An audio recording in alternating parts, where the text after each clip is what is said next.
Good evening. This is Dr. David, and I'm back with the Fresh Start with Dr. David podcast. I'm so glad that you're back with me. We just finished with Labor Day, so I hope that everybody had a great Labor Day weekend full of festivities and relaxation and all that kind of stuff. For me, it was nice having a 3-day holiday weekend, so I actually did take 3 days off, 3 consecutive days off, which is rare for me these days. And it makes you really, really grateful and appreciative of having time off. So that was really nice. I hope that you had a great Labor Day weekend as well. I always share with my listeners that every single holiday gives us an opportunity to reflect and have some and gain some insight about something. And Labor Day should make you reflect about the value of your labor, the power of your labor. It should also make you think about kind of the principle of input equals output and return on investment. You know, for the work that I put in, what am I getting back? And one of the things you should think about every single time that Labor Day rolls around is, am I getting adequately compensated for my labor? It may be the case that you are. It may be the case that you aren't. But that's definitely something you should think about, because time, your talent, your energy are some of your greatest assets. So if you're not being rewarded for those adequately, and especially if you don't feel that you're being rewarded for those things adequately, then you should do something about it, right? Not just think about it, not just feel it, but do something about it. And so if you do not feel that you're getting adequately rewarded for your labors, whether you work for yourself or you work for an employer, like most people do, contact my office, and we'll talk about that, and we'll figure some things out. You know, we'll do a life coaching session that's focused on your vocational goals, your career goals, and things like that, and we'll figure some things out. I promise you that you will benefit from it, because most people aren't compensated adequately for their labor, and you should. You know, just think, just like sleep is important because you're supposed to theoretically spend about a third of your life sleeping, your work is important too, because you spend another third to probably half, for a lot of us, working. So your work needs to pay off, and it needs to pay off in the right ways and in balanced ways for you, right? And if it's not, I promise you that you're not going to be happy in the end. So if you want to be happy, you've got to make sure that you're adequately compensated for your labor, right? And if not, then you've got to make some changes. But feel free to schedule an appointment at my office, www.atlantacoaching.com, and we'll talk about that. But Labor Day is really, really important, and you should always reflect on your labor and the fruits of your labor and whether they're worth the value of your labor each and every year. And that's what I do. And when it's not, I find fixes, and I create solutions and tweak things. And I promise you, if you have a second set of eyes, and a set of eyes like me helping you through this process, I'm gonna help you see a lot of things that you aren't able to see. One of the big things that I think is a reason why, if you don't already have a life coach like me, or you don't have a holistic therapist, life therapist, or mental health therapist like me, is this. And that's the concept of blind spots. We all have blind spots. And a blind spot is just what it says. It's a spot that you can't see, that's blind to you. Everybody else can see it, but it's blind to you. You know, it's kind of like the concept that whatever is directly behind your line of eyesight, you cannot see, right? Most people don't have eyes in the back of their head. Now, can you sense things? Absolutely, yeah. But most people cannot see straight back. They just can't. If your head's straight forward, you can't see what's directly behind you. You can see what's to the sides of you. You can see what's in front of you. You know, that's called your field of view, your field of vision. But generally, what's directly behind you, you can't see. And that's why we have mirrors and things like that. So when you're driving, you've got rear view mirrors and things like that. And then, of course, cars now have technologies that kind of alert you to that. But that extra set of eyes makes a big difference, and that prevents a lot of people from having accidents. If they didn't have a rear view mirror or side mirrors, or they didn't have, those lane departure warnings and blind spot detectors and things like that, there would be a lot more accidents. So that's true in your life too. You need the same kind of technology and warning systems and other sets of eyes in your life that you do in your car. It just kind of makes sense, right? So make sure you, if that's the case, if you want to re-look at some things in life, schedule an appointment at my office, www.atlantacoaching.com or www.mlcoga.com. And if you want to re-examine some things in terms of your business, check me out at www.atlantasmallbusinessincubator.com or your finances.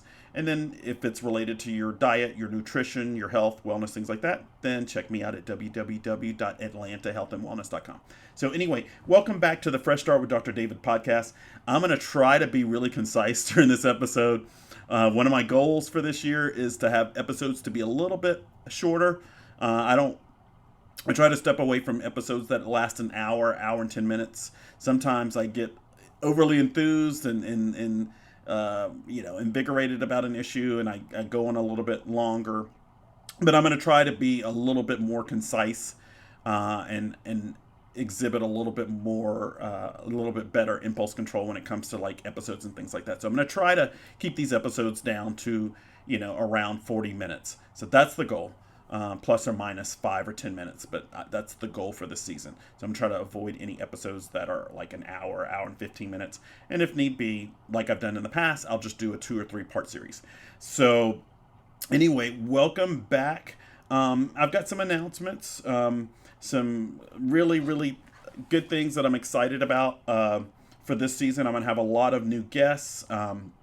And I'm going to mention those in just a minute. But I also wanted to remind you about Life Advice 360. Life Advice 360 is the new service that I created that allows you to get life coaching, life advice, life recommendations, life solutions, life insights, life answers to blind spots, and all those different things from me for a small price, for a very, very affordable rate. So with Life Advice 360, you get that for a year. You sign up for a year. And depending on the level of the plan, you get emails from me with life coaching nuggets and things like that. You get advice from me. You get answers to questions from me, things like that. And it's very affordable. So if you are on a budget and you need some life coaching and some life advice and some insight and some help with blind spots that are in your life, like we all have, then check it out. And that's on all of my websites. So any of my websites that you visit, at the top you'll see a tab that in the menu that says Life Advice 360. Just click on that. It'll tell you more about Life Advice 360. And there's also a sign-up form. It's really, really easy. And the people who are using Life Advice right now have expressed to me that they absolutely love it. So, and I think it's a great value. Right now, inflation and price gouging and everything has made just everything so much more expensive, which I'm actually going to mention a little bit about that later on. Because it defies some of the things that I'm hearing in the news about the economy and things like that. But anyway, people need more affordable choices. And that's the reason why I created Life Advice 360, so that people can get life coaching, life advice, life solutions, insights, answers to blind spots for me at an affordable price. So check out Life Advice 360. I also am proud to announce that I have partnered with several local organizations to provide trainings and workshops and speaking engagements and things like that. So I'm really excited. That's something I've always been kind of passionate about. As you know, I like to share some of my thoughts and ideas about things, especially in the world we live in now that seems to be just completely crazy and out of control. But like I've always said, this podcast is all about fresh starts and solutions. And so one of the things that I want to do is help provide other organizations with solutions. You may or may not know this, but I do provide coaching and speaking and other services to local companies and organizations. I do that. I can do trainings for companies, for small businesses, things like that. If you need a training for your workforce associated with mental health awareness in the workplace, things like that, or just kind of getting along with other people, communication, sales and persuasion trainings, any of those kind of things, reach out to my office and we'll take care of it. We'll get you scheduled. As you may or may not know, I've been a speaker for the I Am Enough Empowerment um, um, uh, organization and their yearly event, their empowerment tour. I was a lined up speaker for them. I've been on many panels. I also did a recent training for the insurance company AmeriGroup Insurance for parents and things like that on parenting styles and helping with children and approaches to working with children and things like that. So I've got some new partnerships lined up. I'm going to be sharing those when I do some speaking, have some speaking engagements scheduled and training scheduled. I'll share those. But I'm excited about that. So one of them happens to be a big local school district. So definitely stay tuned for that. And then, like I said earlier, I also have several guest speakers lined up. So I'm excited about that. As you know, I recently did an episode with one of the trainers at Floyd Mayweather's gym. So check out that episode that I did with Johannes about he's an MMA trainer, boxing trainer, lifestyle and fitness trainer. So definitely check out that episode. That was one of the most recent ones that I did. That's really, really good. And Johannes is accepting new clients, and he also created a special discount code. It's called Fresh Start, and all you have to do is contact him, mention the Fresh Start, and you'll get an additional discount on your first month of training with Johannes. I also have some other speakers. I've got Dr. Parker Hayes, an acclaimed emergency room physician, men's health advocate, and co-founder of Lasting Impact Wellness Group, who's going to come and speak.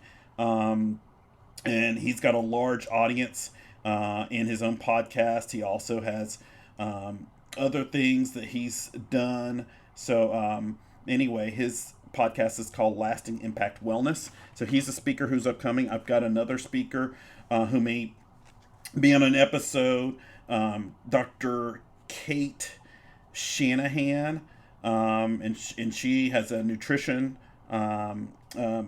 focus. She also talks about all kinds of things from oils to diets, lifestyle patterns, overcoming cravings through biology and things like that. So that's another upcoming guest speaker. Another one is Jonathan Raymond, and he has been an advisor to Fortune 500 companies. He is another person who may be a guest on the show to talk about culture, ownership, empowerment, promoting psychological safety, mindfulness, emotional intelligence, things like that. Another one is a lady who is a coach to CEOs and an advisor. She's been working with organizations for over 20 years. And she's the author of a book called Courage to Lead, Daphne Horowitz. And then I've also got some other people. So I'm really, really excited about the lineup of speakers. That's just a small sample of them. There are about 5 to 10 other ones who are lined up to do be guest speakers on the program either this year or next year. So I'm really excited about that. So stay tuned. So let's talk about today's episode. Jump into it. Because we're trying to be a little bit more concise. So today I'm going to talk about a few different things. Number one, I'm going to talk about diabetes drugs like Ozempic and Wegovy, and I'm going to just kind of share some things that I've read about recently and that have been in the news by one of the top fitness trainers in the country. So I'm going to talk about that. I'm also going to talk about COVID and other viruses. I've been promising to speak a little bit about COVID and viruses, so I am going to do that today, and then I will follow that up with some episodes in the future about COVID-19 and other viruses that have been in the news and kind of some things that you should keep in mind. I'm also going to talk a little bit about healthcare insurance, flexible healthcare spending accounts, HSAs, PPOs, and HMOs, and just kind of some things to keep in mind. And then I'm going to talk about kind of the energy of the fall. So we are now officially kind of in the fall season now. We have, Labor Day and everything. And so that's one of the things that I'm going to talk about. I'm a real huge believer in the power of the seasons, the energy associated with each season, and just kind of the cycle. Seasons are part of our cycle, and I think every single season represents something. And if you work with the energy of that season, you're going to get greater harvests and returns on your investments. And I did a podcast episode earlier in the year about that. That was also in season 2 that you should check out. And it was, I believe, about the power of spring. So definitely check out that episode. But let's jump into things. So the first thing I want to talk about is just kind of like Ozempic, Wegovy, and similar diabetes drugs. So part of the reason why I wanted to talk about this, and I actually thought about it, I thought about it for a while anyway, but recently, Jillian Michaels, who's a very, very well-known and popular kind of celebrity trainer, fitness trainer in America, most people have heard of her, but she was recently talking about some of the serious side effects associated with diabetes drugs. And because of some of the things that I'm subscribed to, medical and other healthcare news, those types of things, I frequently get emails and articles about these kind of things. And I got an article maybe a few months ago, and it was basically about somebody who had been using one of these drugs that people are basically using not just for diabetes, but for weight loss more than diabetes. And this person basically said, my gut no longer works. And basically what the person was saying is that their gut just doesn't move, that they have a gut immotility problem. Their gut just will not move food anymore. And there are a lot of different words and medical terms that describe that condition. But it's just basically where your gut doesn't move food like it normally does. Usually your gut, depending on what part of the gut that you're talking about, will move food. Some parts of it use peristalsis, which is kind of a snake-like kind of movement. Other parts of your gut use a different kind of mechanism. But every part of your gut, it's a system, right, uses some kind of mechanism or method of moving things along till ultimately they're gone. And those diabetes drugs affect that. So I've been wanting to talk about that for a while.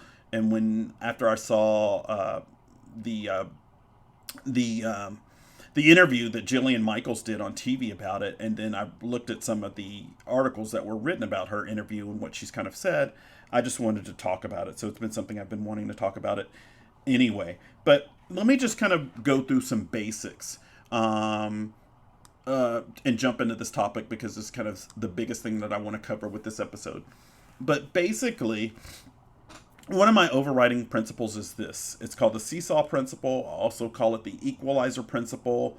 That principle is also something you could apply to things like plastic surgery. So my application of it is called the plastic surgery principle.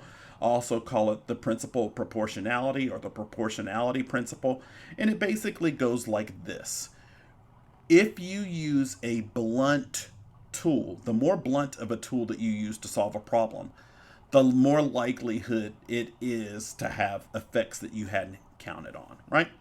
And that could be said about a lot of different things, right? And so,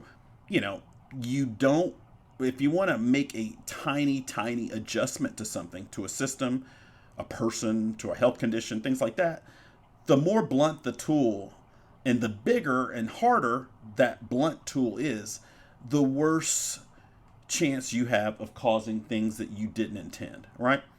And then, by the opposite kind of perspective, the more specific the tool, the more sharp the tool to the problem, the better the outcome you're probably going to have, especially if it's light, right? So you've got the bluntness or the specificness of a tool, right? Whether it's blunt on the one hand, or whether it's highly specific and tuned and precise and accurate on the other hand. And then you've got the strength of the tool, right? How much force is behind the tool. And generally speaking, if it's a blunt tool and it's harder, it's going to have more side effects that you won't want, right? And you could use that correlation in a lot of different things. It's just one of those grand principles that works across everything, right? And including things like raising interest rates to slow down the economy. Raising interest rates is probably the bluntest tool that you could do. And that's why so many people are hurting now. And our current administration keeps saying, oh, yeah, the numbers are great. People are thriving. They're not. And the reason why is because, basically on the news, you hear people spouting, or I guess depends on which news station you listen to, but on the news, you hear some people saying, oh, yeah, unemployment's low, inflation's going down. Well, the last time I went to the grocery store, beef was twice as much as it was 2, 3 years ago. Twice as much, right? And so it doesn't matter if people are getting hired, and a lot of the people who are getting hired are having lower paying jobs. But it doesn't matter how many people are getting hired if things cost double or 50% more than what they used to cost. It doesn't matter unless your income's doubled, and most people haven't had a doubling of their income. So it's just a disingenuous kind of conversation, and it pains me to see them act like everything's great when it isn't. And you feel that when you go to the grocery store. And it doesn't matter what numbers, what data you present. If people don't feel it, it doesn't matter. You can say that the unemployment rate is 3 point whatever percent or 2 point whatever percent, and the economy is strong. But when you go to the grocery store, if half the things cost a third, 30% more, 50% more, 100% more, it doesn't matter. Unless you're going to double their income, they're in pain. And that's what people are trying to say. And so it's a blunt tool. When you use blunt tools, and especially with a lot of force, and when it comes to the interest rates, I think they raised it, 5, 6% in the last couple of years? That's a blunt tool. And that's why you have the outcome you have, and the total disconnect between people who are saying the economy is great, and for other people who are, for the vast majority of Americans, who are saying it's not great, and I'm in pain, right? And I'm paycheck to paycheck, or I was already paycheck to paycheck, and now I'm getting behind. Not to mention the fact that most people for the last 3 years have lost a considerable amount of income. So they were already in the hole. So when things level off, you still haven't made up for the deficit of what people have lost for the last 3 years. And that's one thing that you don't hear any of these people talking about, any of these analysts or commentators or whatever talking about on the news, is people are in the hole. I know the past 3 years have been rough for me, compared to before. So anyway, that's just an application of it. But in terms of these drugs, generally speaking, every drug that you put in your body has a side effect. And the stronger the drug and the higher the concentration, then the worse the side effects. And the reason why is because of the principle I mentioned earlier, the seesaw principle or the equalizer principle, right? One of the things that I'm a music lover. So one of the things that I learned when I was a kid, when I got my first little stereo, I think we called them jam boxes back then, but when I got my first little stereo, it had an equalizer. The first little stereo that I got had a little bit of, it was a minimalistic equalizer. There was a treble button, a bass button, and that's it. Then when I got older and I got a more advanced stereo, then it had actual equalizers where, these little levers you move up and down. And one of the things that I learned as a child or, adolescent growing up is when you changed one equalizer, it changed the sound of a whole bunch of other things. So when you change one equalizer, that maybe, for instance, affects treble, then it also might add, noise or static or just this fizz sound, right? You change another equalizer, like maybe at the opposite end, the bass, and it may change how the treble sounds too. So they're not in isolation. When you change one equalizer, it changes all of them. And, when you're talking about audio engineers, they've got, 30, 40, 50, 60, 80, 90 buttons where they can adjust things. And the reason why is because of that whole principle. And in professional recording studios, it's that advanced because it's so delicate. So the human body is the same, even more delicate. When you change one thing, you change other things too. That principle also comes out in plastic surgery, right? So, I'll just take an example. if you feel like if you don't like some feature that you have and you want to change it, when you change that one feature, it changes the proportions of your whole face. So if you make your nose smaller, yeah, you made your nose smaller, but your nose getting smaller probably makes your eyes look slightly bigger, right? Because the proportion has changed. Or your lips look thicker or bigger, or your cheeks look more pronounced. If you change your cheeks and make them more angular, then it makes some of the other parts of your face either look more angular or more rounded. So you can't change anything in isolation for the most part. When you change one thing, it changes everything. And when you change everything, it creates a new balance, a new normal, right? And that's true about your face, about weight loss and everything else too. It's also true if you have a cosmetic procedure to your stomach or whatever, or if you change one part of your body. If you, for instance, if you go and get strawberry laser, right? It's a procedure that you can get that can remove fat, especially in your abdominal area. Well, if you target just one area of your body, like your stomach and your waist, your hips, and reduce the weight there, you just change the proportion of everything, right? So you change the proportion of your stomach to your, let's say, abdomen and chest or breasts in a woman, or your butt or your legs. If you work out, if you go to the gym and primarily just work out with your thighs, but don't work out your lower legs, then you just made your lower legs look more like chicken legs. That's the principle. So when you change one thing, you change other things too, even if you don't intend to. The truth is, with medications and things like that, that's absolutely the truth. Especially at this stage in medicine and with pharmaceutical agents, right? And as we get better at it, we probably will be better at taming some of those side effects, but we're just not there yet. The same thing is true in psychiatry when you're talking about, for instance, SSRIs, things like Prozac, Zoloft, you know, Cymbalta, duloxetine, Lexapro, all these drugs that help with depression and things like that. When you raise serotonin, or if you slow down the rate that your body or your cells get rid of serotonin, then you change other things too, right? We call them SSRIs, or selective serotonin reuptake inhibitors. So what they do is they actually slow down the reuptake of a neurotransmitter, specifically serotonin, right? And I could go a little bit deeper into the mechanism by which they do that, but you can look that up, how SSRIs work. But when you affect serotonin, you also affect dopamine and other things. When you affect dopamine, you affect other neurotransmitters. When you affect norepinephrine, you affect other neurotransmitters. When you affect glutamate, you could go down the list. Every single neurotransmitter system in your body is tied to other neurotransmitter systems. So when you affect one, you affect the others. And that's where the side effects come in, right?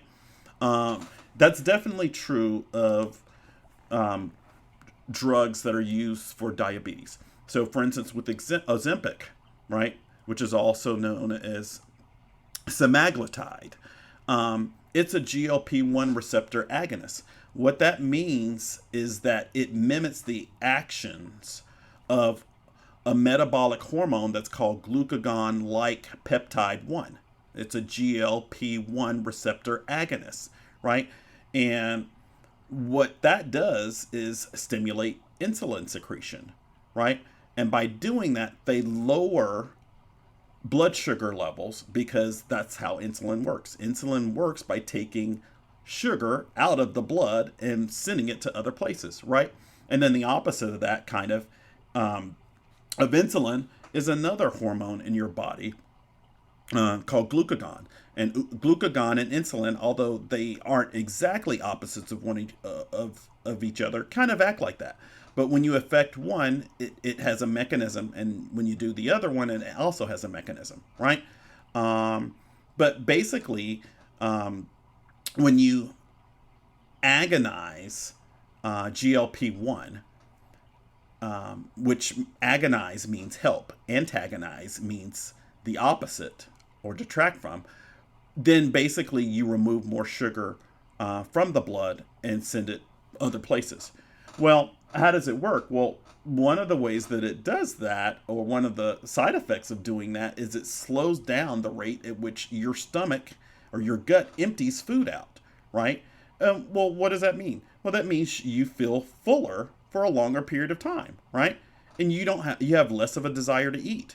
But the thing about it is how is it working? Well, it's slowing down your gut. It's causing a certain part of your gut to stop, even though your body intended it to keep moving. So when you stop something that your body intends to keep moving, you pay a price for it, right? And that's one of the things that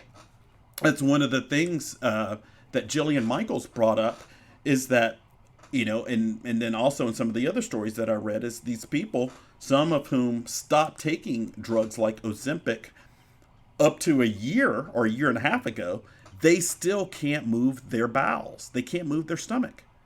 And they feel full all the time. And some of them are sick all the time too. Those are just some of the side effects. But, there are a ton of side effects associated with these products that are made for diabetics. And they're really not intended for weight loss. That's just one of the benefits of taking it. But that's not the intention of the drug. Some of the other side effects. Well, if you feel full, that might cause you to feel nauseous, right? Like you want to throw up. It can also cause things like diarrhea, vomiting, stomach pain, constipation. And drugs like Ozempic and Wegovy, if you look at their websites and look at the package insert, which nobody reads, it shows that. The other thing about it too is when you use a blunt tool, like something that affects insulin or glucagon, that has effects all over the body, you also affect other organs. Insulin and glucagon don't just affect the gut, they also affect other organs, right? Like your pancreas and your gallbladder and your kidneys and your liver and all this other kind of stuff. So that's where you end up with these side effects, because blunt tools tend to have a global effect on everything. So when you use a blunt tool, like a hammer, in a situation where you really need a scalpel, you're not going to get a good outcome. And that's where all these side effects come. And if you look at the mechanism of action for any drug, you can guess what the side effects are based on the mechanism of action. So if you use a drug like Ozempic or Wegovy that uses something like glucagon, like peptide, or insulin, or some other kind of major hormone to have its effects, just know that it's going to affect everything. Some of the other effects that people have been having from drugs like Ozempic, you can look these up: Ozempic butt, an Ozempic face, right? And that's basically because of the rapid removal of fat is uneven. And so people have uneven things where they get a greater amount of weight loss in some areas than others, right? So you can look that up. And people, it's noticeable in their face and in their butt. That's why those terms, Ozempic butt and Ozempic face, exist. But, one of the biggest things that a lot of people have too also is kind of fatigue, where they kind of feel tired and things like that. And it's not the same in all drugs like that. But, just think about it. If you feel full more, you're going to take in fewer calories, right? If you take in fewer calories, it makes sense that you might not feel as energetic, right? So that's one of the side effects of losing weight by slowing down your gut instead of exercise and things like that, right? And it just kind of makes sense. A big thing that's really, really important to think about it is,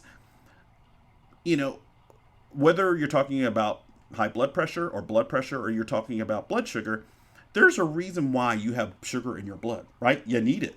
So if you zap a certain amount of sugar out of your blood, especially if you do it really quickly, it makes sense that it's going to have a drastic effect, right? And probably the slower you do it, the less of a drastic effect it's going to have. But the quicker you do anything, the more danger involved, right? That's, you could use the same example of going to work. If you drive in your car on the freeway 60 miles or 70 miles an hour to get to work, you're probably going to have one set of outcomes.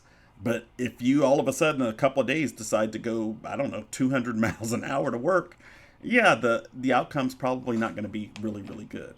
Some of the other side effects, I'll just kind of go down like the whole list of side effects associated with Ozempic.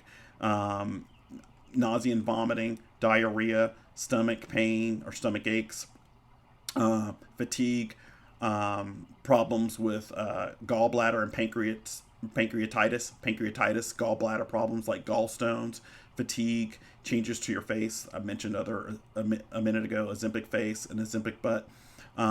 Rebound weight gain, so that means you'll gain some of the weight back. Low blood sugar, right? Or hypoglycemia. Vivid dreams, hair loss, pancreatitis, I mentioned that one a minute ago. Gallbladder diseases, including gallstones, kidney damage, allergic reactions, and then thyroid tumors. And this is really, really big. You can check this out if you go to the website, or if you check out the company that makes Ozempic, or semaglutide, their website. There's a box warning about the risk of thyroid tumors. And that's another organ that's also affected by things like insulin and glucagon. So none of these things, your body is a system. One of the things you should do is you should check out the episode that I did called Listen to Your Body, It's Not Lying to You. But basically, every single organ system that you have works in a delicate way. I mean, the human body is absolutely brilliant. It absolutely is brilliant the way that it works, but it's also delicate. It's strong, it's resilient, but it's delicate too. And so when you use a blunt tool to solve problems, a lot of times it doesn't work, right? Or there are problems attached to it. Blunt tools rarely work really, really well, especially if you're talking about a system that has a lot of specializations or specialized cells like we do, right? If you're talking about something that's just composed of one type of cell, hey, you could probably use a blunt tool and maybe achieve whatever you want to do. But if you're talking about a bunch of interconnected systems that are highly specific, then, a blunt tool is usually not going to work. Just like a blunt tool might not work in a classroom with a bunch of different types of students. You might be able to use a blunt type of tool with one set of students, but that same blunt tool is probably not going to work with every student. In education, that's the reason why you've got different classes and magnet schools and programs and things like that, because blunt tools rarely work really well for a system. They just don't. And so obviously thyroid tumors are something you want to look at, and it kind of makes sense because, think about what your thyroid gland does. What does it produce, right? T3 and T4. And T3 and T4 are kind of energy. So thyroid hormones give you energy. So it would make sense that would be the case. And so the point with this is this. If you have to take a diabetes drug because you have diabetes, if you have type 2 diabetes, and as you know, type 1 diabetics have to take insulin, right? But for type 2 diabetes, there are other options. There are medications like this. There's metformin. There are other things. But if you don't have diabetes, please don't take these medications, because you don't want to end up causing more harm than good, right? Just go ahead and listen to somebody like me or like Jillian Michaels and lose the weight in a healthier, more holistic way, honestly, because you don't want to be stuck with a condition just because you wanted to take a shortcut to losing weight. You don't want to end up with gut immotility, where you cannot literally move your gut and you feel nauseous and you're vomiting all the time just because you took a shortcut. These drugs are powerful, and a lot of times they've only been tested for a year or two before, or a little bit longer before they come out on the market in a certain sample size of people, usually people with that disease. So, just think about that. You don't want to cause a permanent solution because of a temporary fix, right? You just don't want to do that, especially if it's a negative permanent solution. You don't want to do that. And, one other thing I want to say before I move on to the rest of the topics and we kind of close out is this. And I don't think this is good, but this is just kind of the world that we live in right now. A lot of these commercials just completely glorify having diabetes. And, I think it's a good thing when you lower the stigma associated with people being overweight or people having HIV or AIDS and things like that. That's a good thing. But when you glorify it on TV and make it seem like it's a party, that's not a good thing. And we shouldn't be doing that. And why pharmaceutical companies get away with doing that, I have no idea. Obviously, the FTC and other organizations that monitor or whatever what companies can do and can't do on TV. Obviously, there aren't a lot of guardrails on it.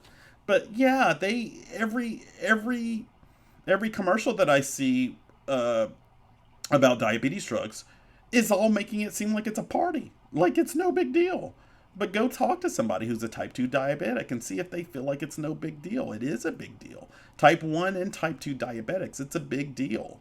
It really is. Now, should we do things to make it more likely for people to get their blood sugar under control, whether it's through lifestyle changes and choices or through, other things? Obviously, things like changing your diet, exercise, drinking more water, things like that. But also, if you need to be on a medication, coming up with a plan with your doctor and being on a medication. But I don't think we should be glorifying diabetes drugs. And that's what these commercials do. They make it sound like it's fun, like it's a party. That's not a good message, especially because there are a lot of kids out there. Kids who could make some changes to their lifestyle before it's too late. I'll kind of finish up with that. But, it's not trivial to have diabetes. It's not easy to live with. It's tough. Talk to a diabetic and see.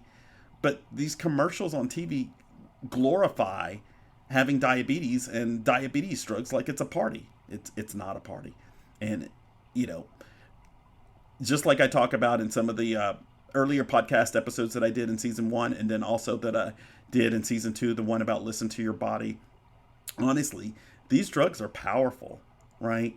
They're powerful and they affect multiple different things. And one of the first things that doctors take an oath to do is to do no harm, then to do good. But that's part of the problem, is that doctors aren't in charge of healthcare anymore. Insurance companies and pharmaceutical companies seem to be. And I just don't think that's a good thing. One of the first things that we should be doing is making sure that we don't do harm. And obviously people are getting harmed here and they're talking about it. So anyway, that's that. Another thing I want to talk about before I wrap up today is about COVID-19. And I'm specifically going to kind of talk about it just from a mental health standpoint. So one of the things that a lot of people have reported with COVID after having had COVID-19 is just kind of a brain fog. Well, and it's a developing thing, so this might not be the only reason for it, but one of the things that they're talking about in the news now or in research is this. They believe, because of some studies that they've done on brain fog, that it's related to clotting proteins, and that kind of makes sense. One of the things that they pointed out at the very beginning or near the beginning of COVID-19, the pandemic, was about the fact that it caused vasculitis in children. And that just means an inflammation of the blood vessels, vasculitis. And vasculitis are a group of diseases associated with problems with blood vessels. They can occur in children. They can also occur in adults. But basically, when you talk about blood vessels, or inflammation of blood vessels or problem with blood vessels, one of the first things that you think about is blood clotting, right? You think about blood thinners. And you think about the opposite of that. So clotting proteins are believed to be one of the reasons why people are having brain fog due to COVID. And you can look that up. It's on my Facebook page. So you can look at my Facebook page, David Wright, or Fresh Start with Dr. David, or any of the the groups that I have on Facebook, and you'll find my Facebook page, and you can look it up.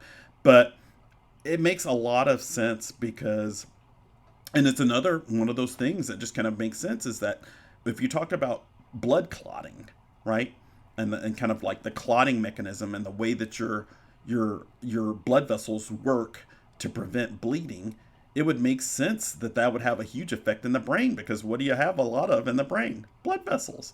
You've got a lot of nerves too, but you've got tons of blood vessels. The most important blood vessels, as a matter of fact, there, and then the heart, and and a few other key organs. But there aren't that many blood vessels in the body that are more important than the brain. They really are. So that kind of makes sense that it would have a big effect, and that makes sense why a lot of people would still be suffering from COVID brain fog. I'm not going to do this episode isn't really meant to do a whole thing on COVID-19 and other viruses, but I would say this. Just like with the stuff that I was saying about these diabetes drugs, go back to the basics when it comes to COVID and things like that. Make sure that you're watching your weight, right? Make sure that you're getting exercise. Make sure, because there have been worse outcomes in people who are obese, and people with chronic medical conditions. So make sure that you do the basics. Make sure you're getting the nutrition that you need to get. Make sure you're drinking water. Make sure that you are doing the things that you need to do to make sure you're not immunocompromised. A lot of people are immunocompromised, which means their immune system's not up to speed, and they don't know it. Dehydration, not being hydrated enough, actually makes you immunocompromised. And a bunch of other conditions can do that too. Diabetes is another one, right? So there are a lot of conditions. So make sure that you've got the basics covered, the foundation covered for your health. Your diet, your nutrition, vitamins and minerals, staying hydrated, staying as active as you can, and things like that. Make sure you've got the basics down, right? And then obviously do the other things that you need to do specific to your own health to help prevent you from getting COVID and other viruses. The other things that you want to do, to the best of your ability, is stop vaping and stop smoking. If you need help with that, reach out to my office. I help clients do that all day, every day. Tons of clients, and I have a really, really high success rate. So definitely reach out to me if you want to quit vaping or quit smoking. And in a lot of cases, I'll probably do a full podcast about this, but in a lot of cases, I actually may have done a podcast about this. I did when I talked about addictions, but in a lot of cases, vaping is worse than smoking. And I explain in that podcast why it is. So check out, I think it's episode 25 that I did in season 2 this season about addictions. But a lot of times people are vaping and worse off than had they been smokers. And you need to check out that episode and find out why. Moving right along, I did an episode earlier this year about the power of the seasons, and I specifically, I believe, talked about the power of spring. We're now in fall. Every single season has an energy to it, right? And an intent of that season. Spring is all about planting, right? Planting and planting. And then the summer is about growing and nourishing. The fall is about harvest, right? And just kind of resting and storing up things for the winter. That's what this season is about. So make sure that you're harvesting everything from the seeds that you planted earlier this spring and that you've nourished. Make sure that you're catalyzing all those reactions, all those things that you had planned on doing earlier in the year, near the beginning of the year. Start wrapping those things up. And if you haven't acted on them, start acting and following up on those things right now. This is the time of the year to follow up on stuff. All the things that you've left undone, all the post-it notes that are stuck up that haven't been answered, all the to-do lists, all the things that you said you were going to do at the beginning of the year you haven't started yet, it's not too late. And now is a good time, especially any loose ends for things that you haven't started yet, to do that. That's what the fall season is all about. And if you come to my office, I've got a program that I will share with you. I share self-improvement audios and products with all of my clients. They really work. I've gotten great feedback. But there's a course that I share with my clients about the power of the seasons. And I'll share that with you. It's called 4 Seasons. And it's really, really good. But this is the season for harvest. So this is the time of the year when you want to start harvesting and getting ready for the winter, right? And that's why we end the year off with things like Christmas and Hanukkah, right? Because you're wrapping up the year for the next spring, which will be here before we know it. So this is the season of fall. It's a season of harvest. So now is the time when you start wrapping things up. And if you have trouble getting started or following through on things, or you procrastinate a lot, schedule an appointment at my office and we'll address it. The last kind of thing I want to talk about now is insurance. So this is also the time of the year where open enrollment starts for a lot of employers, where you get to choose which healthcare plan you want and how much it costs and how much gets deducted from a pay period and all that kind of stuff. If you don't have a lot of chronic health conditions, be sure to try to find out about getting a flexible healthcare spending account or a health savings account. If you don't have a lot of medical problems, you can use an FSA or an HSA to use your healthcare insurance premiums to fund things that you will use instead of just paying money out to pay for everybody else's healthcare expenses and to go to insurance company profits. So if you're young, if you're relatively young, if you have relatively few healthcare conditions, right? If you don't have a lot of specialist visits and a lot of doctor's visits, find out about an FSA or an HSA. Contact me and I'll share the information with you. I promise you, if you do that, you're going to be a lot better off financially, right? And in a lot of cases, with HSAs, health savings accounts, you can roll over the money you don't spend into an investment account, right? So be really smart with your money. Just think about it. If you work a full-time job, probably, I don't know, somewhere between $200 and $500 a month of your pay is going towards your healthcare insurance, a PPO, an HMO, whatever you have. Make sure you're not wasting that money. And if you have any questions about it, send me an email. Dr. David at mlcoga.com. Or you can email me at freshstartwithdrdavid@gmail.com. But definitely make sure you do that. It's your money. And, money matters more now than any other time because insurance premiums are going up. So make sure that you've got a healthcare insurance plan that works for you in your situation. Now, if you do have a lot of chronic medical conditions and you have a lot of specialists or you're on a lot of medication, reach out to me and we can also talk about that. Maybe you should stay on what you are. Maybe you could get a better plan where more services are covered, right? But make sure that you're on a plan that meets your needs. And, generally speaking, the insurance industry is made so that risk is pooled and expenses are pooled. And so if you are young, relatively young, and you're relatively healthy, chances are most of the money that you pay towards your insurance is going towards someone else or to the insurance company's profits. And you just don't want that. You want that to go towards your retirement and your investments and other things that are going to give you a return on your investment later on down the road. And with that, I'm going to wrap up. Thanks so much for tuning in. I was close. I got down to 53 minutes, but make sure you stay tuned. If you need help, if you need life coaching, if you need life advice, check out my website, www.atlantacoaching.com or www.mlcoga.com, and check out the Life Advice 360 tab. If you've got questions about your healthcare insurance or what you should do, reach out to me, send me an email. And if you got a question about anything else, be sure to do that. Also, remember, have free Facebook groups that you can join. If you like getting positive messages every day, you can check out my free groups on Facebook. They are called Fresh Start with Dr. David, New Balance with Dr. David, and then the last one is called Grow, capital G, capital R, capital O, capital W, GROW. So definitely check that out and stay tuned for all the exciting guests that I have upcoming. You take care. Bye-bye.